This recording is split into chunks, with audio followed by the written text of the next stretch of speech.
Is your sales and marketing good enough? Do you have a higher demand rate than your supply? That's the best position to be in as a business. And if you're always just about getting sales through to keep yourself solvent, then you've clearly got a sales problem or a marketing problem. And what can you simply do? Set up a social media account, pay a young person to manage it for you, record stuff on your iPhone, just start creating visibility of who you are, what you do, what your service is in your sector, speak to your consumer base, and it won't cost you a lot and it won't cost you a lot of time. I think that's another simple thing people can do to just make themselves stand out in their corner of the market, even if they're a local pet food supplier or if they're a national property developer.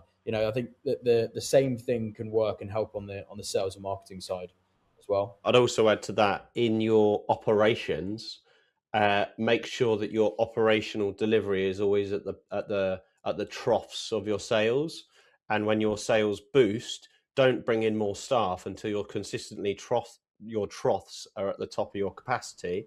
Outsource where you can so that you keep an elastic balance of your delivery in operations. So, for an example, in our surveying business, we have third-party surveying companies that can come in, deliver, the site work or even the plotting work, but we don't bring in an overhead internally until we're consistently always at capacity, if that makes sense. So, only bring in overheads and liabilities or costs, fixed costs, or even variable costs. The best cost you can bring in is variable costs because then you're delivering per project. So you get that instruction, your costs increase for that project. And then when that project's finished, your costs balance back down until you win the next project. And you are foregoing some margin, but you're also building in sustainability into your business.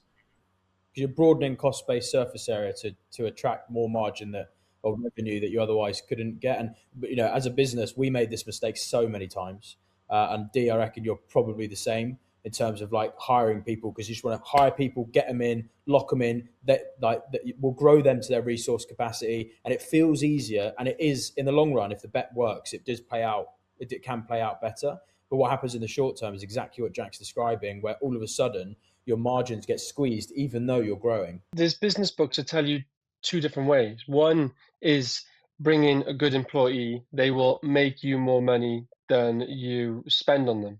But they forget if and to be fair, it's true, but there is a leeway to that. They don't just come in straight away unless it's a sales capacity and start making money straight away for you.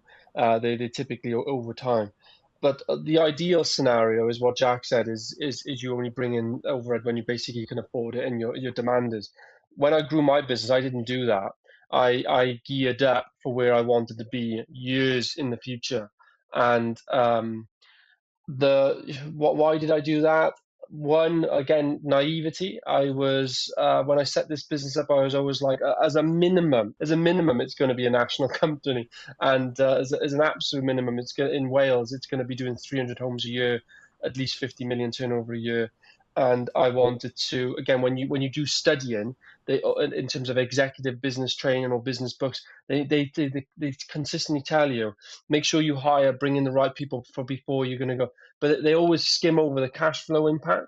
And I just so that's what I did. I was trying to bring in people before, because the counter is, and this is the problem with me, like I wasn't really experienced in my sector. Bottom line, the first time I built a large scale new build development was after I set up my company that does that.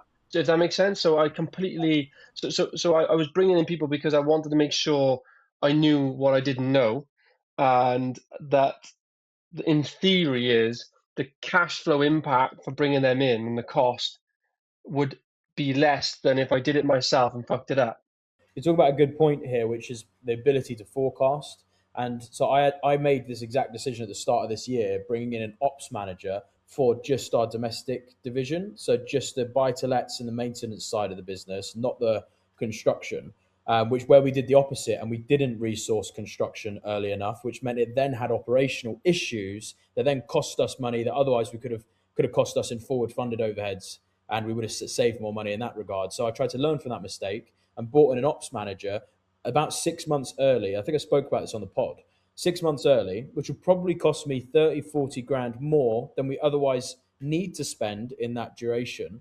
But what it means is I'm bringing someone in who's going to learn the ropes whilst they've got time to do so, build in the right infrastructure, the systems, the processes, the reporting, and everything whilst they have the bandwidth to do so in preparation for what I can forecast as a growing pipeline, which we can see because of our model. We're booking sales about 2-3 months before they actually hit that operational division. And that ability to be able to forecast in some businesses is very difficult because the point of sale immediately can lead to an operational activity. Whereas in property, it can be, you can have a bit of grace where you might be getting planning and then you've got consented sites, you can see pipeline coming, you can forecast those overheads, and it will pay off having that kind of forward funded overhead, even though it will tangibly cost more money in the short term. In the long term, it should save on issues from an under resourced operation activity, which comes down to knowing your business, right? I think, and like you were saying, D, like when you didn't know, you didn't know. And I didn't know in the first construction company, so I've made all the mistakes. But now setting up another one,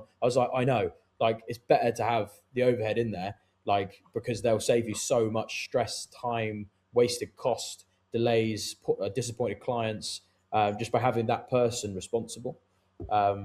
Which is difficult because not all businesses can do that. They don't know necessarily what's coming around the corner. Um, but consistent sales is definitely a big point we've all touched on there. Like you need consistent sales. It's everything sales and marketing.